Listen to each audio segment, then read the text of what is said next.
So the other day over on Instagram, and if you haven't checked us out over there, it's Happy Place Diaries on Instagram. But anyway, the other day we talked about power management and making sure that you have enough juice to run everything in your trailer. Today we're going to talk about your generator. And so let's head over to the garage.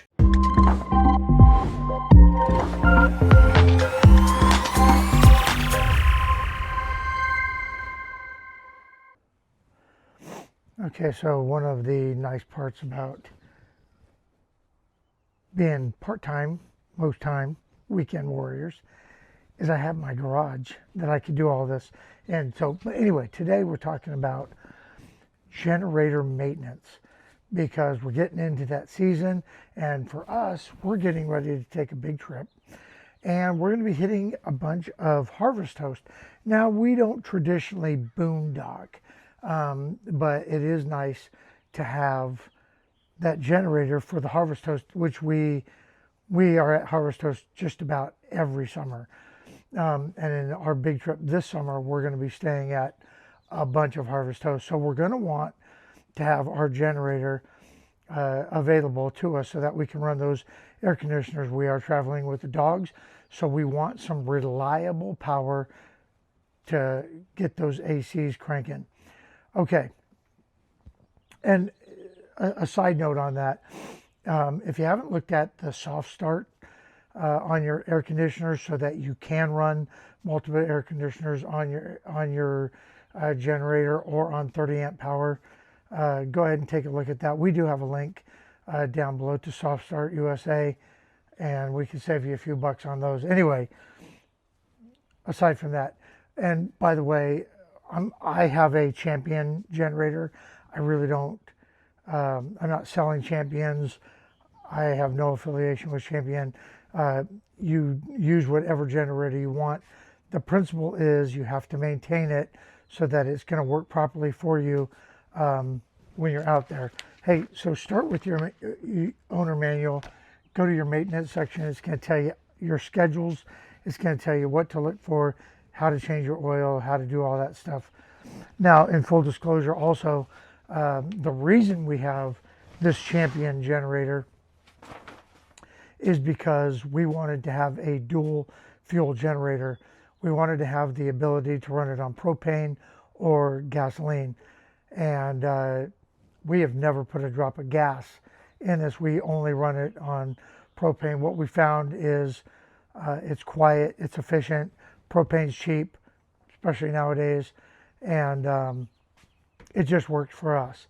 Your mileage may vary. You might absolutely want to have that gas-only option, but we wanted to have the ability to use either or, and we've chose to run it strictly on propane so far, and it served us very well. Okay, let's talk about maintenance and what you need to be looking for. Okay, to start with, when you're not using your generator, you should store it properly. You know, don't have it laying on its side. Keep it upright as much as you can. We have a cover for ours that keeps, you know, dust and grime and dirt off of it, especially since when we're not using it, it lives here in the garage, in the back of the garage there. So, you know, keep it nice and clean while you're not using it. When you take the cover off, it should be ready to use. Okay, so again, go to your owner's manual. So we're going to check the oil today. If we were going to change the oil, I don't think we need to, but also check your chart because there's different oils depending on what temperatures you're operating in. And a 10W30 is pretty much a good generic oil for this Champion. Again, check your owner's manual because it might be different. In colder temperatures, a 5W30, and then in hotter temperatures, a 10W40. But we're going to be doing a lot of harvest toast in the Midwest and down in the South. So we're just going to stick with the 10W30 and call it good. But be sure to check your owner's manual because everything's in there that you need to know. Okay, let's dive into what we're going to be looking at in the maintenance. Before you get into any maintenance, check your removing from storage sequence in your manual. There is a process if you improperly stored it or if you properly stored it. So what we're going to do is we're going to go ahead, and before we do anything, we're going to go through that sequence and start the generator. So we're going to hook it up to propane. I got a propane tank down here. In fact, it says never to operate it unless it's on a nice solid level surface. So I'm going to take it off of this stool. We'll go down here and we'll start that up. And so for ours, it says to go ahead and make sure that your easy starts in the stop, add your fuel, move it to run. After 5 minutes, check the carburetor air filter areas for any leak and gas. And again, we're running on propane. Check the engine oil, add oil if needed, check the air filter, and make sure that there's no cobwebs or anything in that. And then start the generator. So that's the sequence that we're going to run right now. Okay, so once again, we're going to make sure that the easy start is in the off position. That's in the off position. I don't see any dirt or grime or anything. Well, we definitely have to do some outer maintenance, but that's in the off position. And then we're going to open up this panel over here and check the filters and the oil.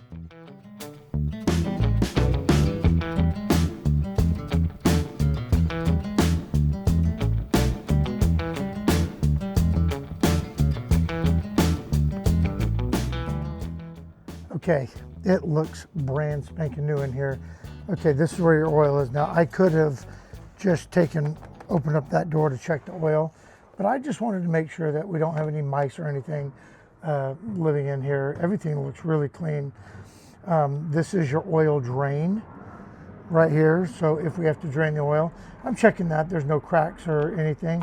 I'm going to tuck that back in there, and we're going to just go ahead and check that oil.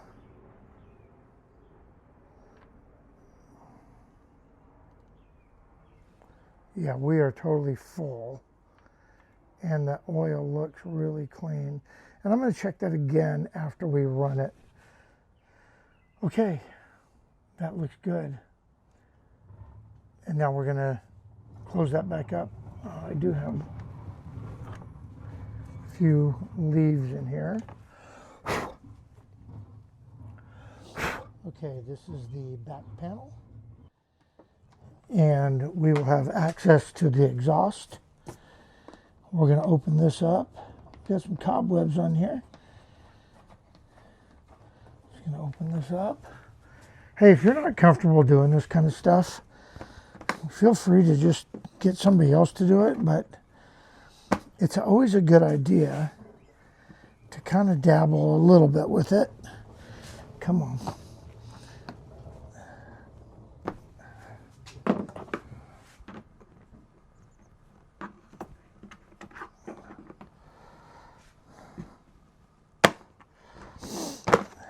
Okay, panel's off.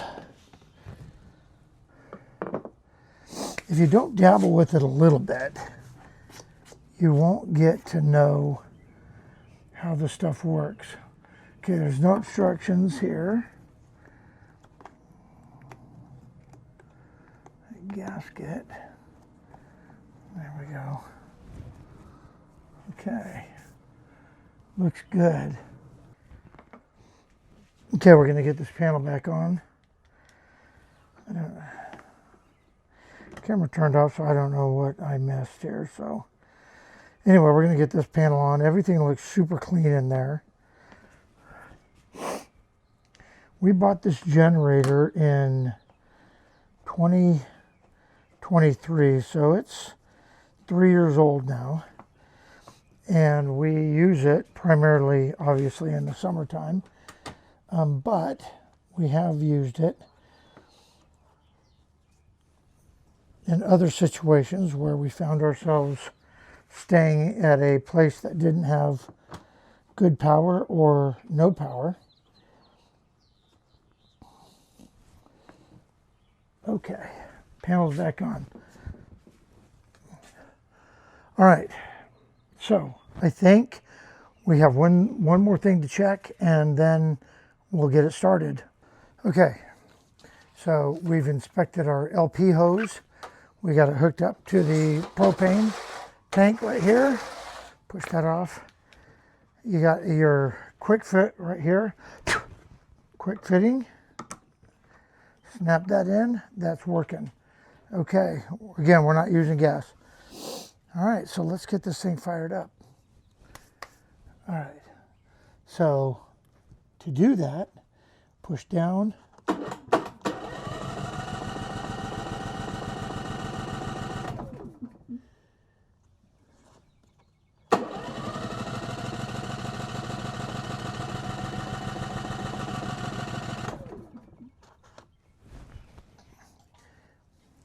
It helps if you turn the gas on.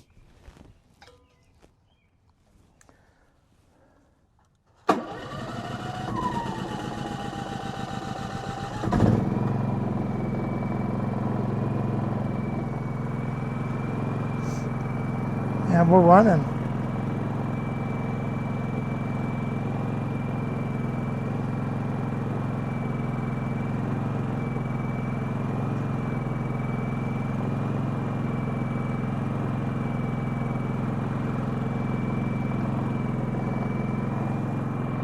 All right, so one of the reasons that we also wanted this is because this is a super quiet generator, and even under a load, this is pretty quiet.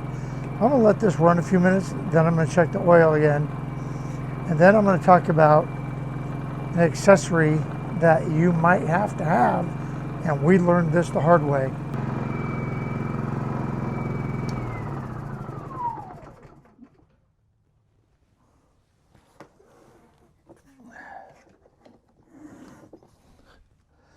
Okay, now we are going to grab a paper towel.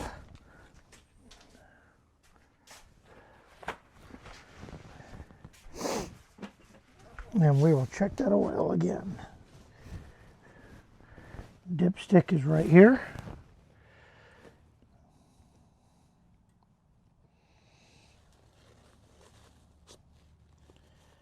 And it is clean. Low, high. Stick it back in there. Check it. This is definitely clean.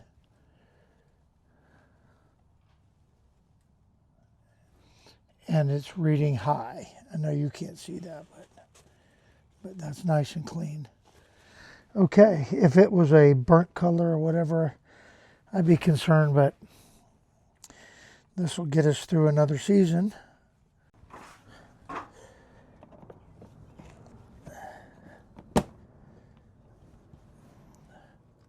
All right, so if you have an inverter generator like this one, or any inverter generator, and you're running a surge protector on your RV, you're probably going to get a open ground or an open neutral warning, or it just won't function. The generator is going to run, but it's not going to push any power into your RV.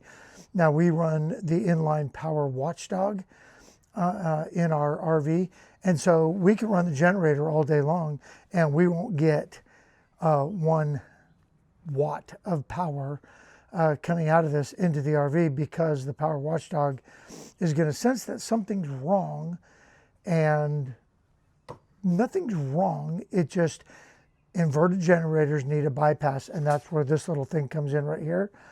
I think we paid $11 for it on Amazon. I'll leave a link. And we did learn this the hard way. We were in a campground. Well, we were in a boondocking situation at a campground trying to run our generator. And luckily, the host came as I was troubleshooting and let me borrow his. Now, how does this work?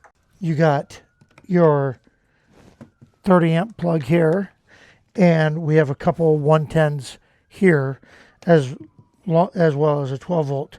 All you have to do is take this little device, plug it into one of these, and that will tell the power watchdog or whatever your EPO or surge protector that it's okay.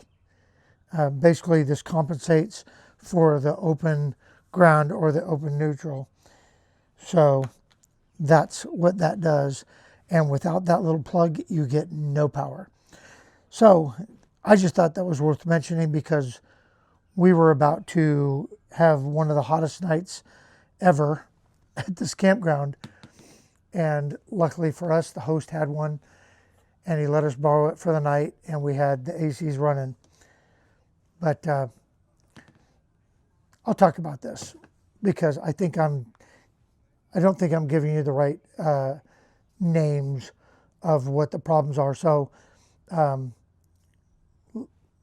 let me flip this over and then we'll talk about this little thing right here. But without it, in an inverter generator and an EPO or surge protector, you may not get any power. This thing is called a ground bonded neutral plug. And what it does is it fixes the open ground, open neutral that may be caused because of your EPO and your surge protector. There's nothing wrong with your generator. There's nothing wrong with your RV. It's just the two systems need to talk to each other.